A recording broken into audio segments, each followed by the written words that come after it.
Hi, my name's Phil. I like to talk about politics, and in another indication that Boris Johnson genuinely wants and is seeking a Brexit deal, his government finally backed down this week on the issue of governance concerning state aid. But first, if you'd like to be notified of daily news and politics, please subscribe to the channel and click the bell notification icon.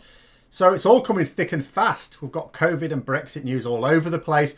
We had 7 months of not a lot happening, particularly with Brexit, because we had, Boris Johnson's government and his monkey-in-chief David Frost denying the facts of the withdrawal agreement, what it was they signed up to with the withdrawal agreement, which of course is free for anybody to be able to read. And now we've suddenly had movement. We had movement in September. We've continued to take down pointless barriers to a trade deal this week as well. So we'd already moved on fishing. Not sure whether that's enough for France yet. Has to be said, the president is under enough political pressure without pissing off French fishermen as well. So we'll have to see what happens with that one. But it at least is the basis for something to come out of it. And I've said before, and I'll say it again, I would be genuinely baffled if at the end of the day a Brexit deal fails and it's just down to fishing.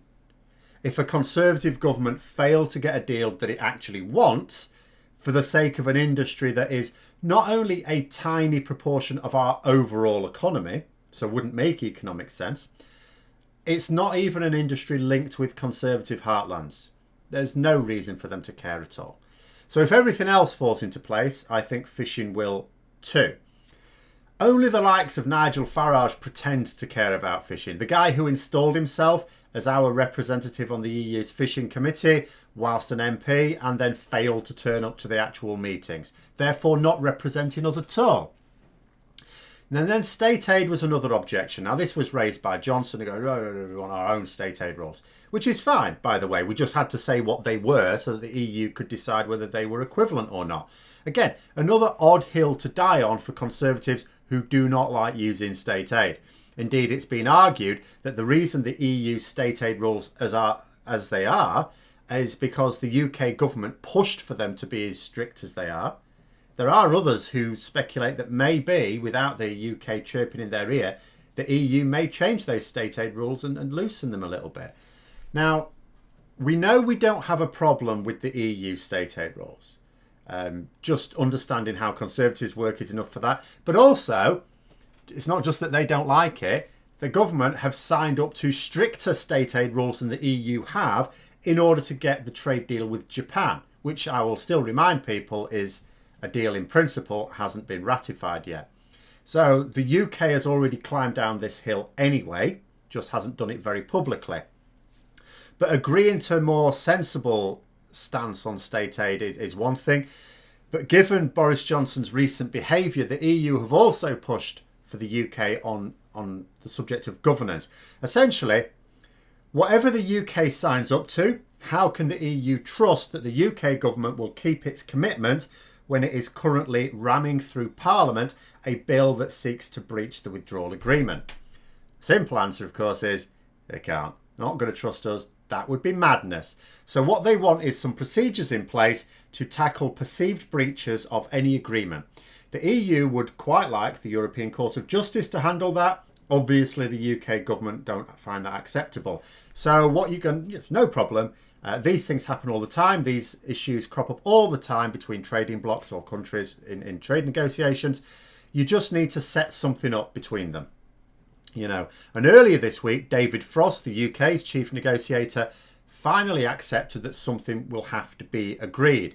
Essentially, if the UK is seen to breach any commitment in the deal between ourselves and the EU, and of course it would apply to the EU as well if the UK accused the EU of breaching any of the agreement, then what's needed is a definite way to challenge the breach and seek recourse. And the UK government have backed down on that. They were resisting that, but they've backed down on that and accepted that it needs to happen. Indeed, Frost is now arguing that the UK would like a dispute resolution mechanism in place just as much as the EU. Now, at this point, it's then hard to see too many tangible difficulties that lie ahead. The UK seems to have scrubbed out red lines one by one over the past few weeks and is engaged in genuine negotiations. Obviously, time is a factor. But given this movement, it just reinforces my opinion that Boris Johnson genuinely does want a deal. Not 100% on that, but I'm very close to it, I would think. To my mind, there are only 4 things that can really stop it now. First, so the idea that hedge fund managers want a no deal. Now, this has been put to me in a number of comments on various videos. Absolutely true that certain disaster capitalists close to the Conservatives that have already made billions from the trashing of our national currency due to Brexit and Brexit announcements are betting heavily on a no-deal outcome. That is widely reported. What is less clear is how much they are influencing matters. So are they betting the farm on what they believe will happen, or do they have that insider information? A no-deal Brexit would be politically damaging to Boris Johnson. So I think there is every chance that Boris Johnson fears a no-deal Brexit more than losing further donations, because that's all the hedge fund managers represent to him, whose pockets is already lined handsomely anyway. The second issue is the hardline Brexiteers in his own party could scupper things. These are a major factor. If they don't like the deal, they will absolutely sink it. Now, I'm not sure that they will. I can't be certain. There are prominent Brexiteers who have publicly said that they don't like the withdrawal agreement and that they only supported it because Boris Johnson promised to renege on it. In other words, they backed the withdrawal agreement because Boris Johnson promised to break his promise. Okay then. Now, naturally, a deal will mean that Boris Johnson has to comply with that withdrawal agreement that some of them are publicly saying they never liked in the first place, because he'd have to remove the offending clauses from the internal market bill that attack the Northern Ireland Protocol. Now, the last time I mentioned this, I had to remark that I had not seen what those hardline Brexiteers had to say about the UK's movement towards a deal. They certainly weren't hopping mad, but I couldn't find anything at all. Now, I have now seen a report that Peter Bone, who is not necessarily a household name, but he is a very, very key figure. He is one of the leaders of the Brexit tribes in the Parliamentary Party. He seems to be publicly backing the moves. What I saw reported this week is he was very optimistic.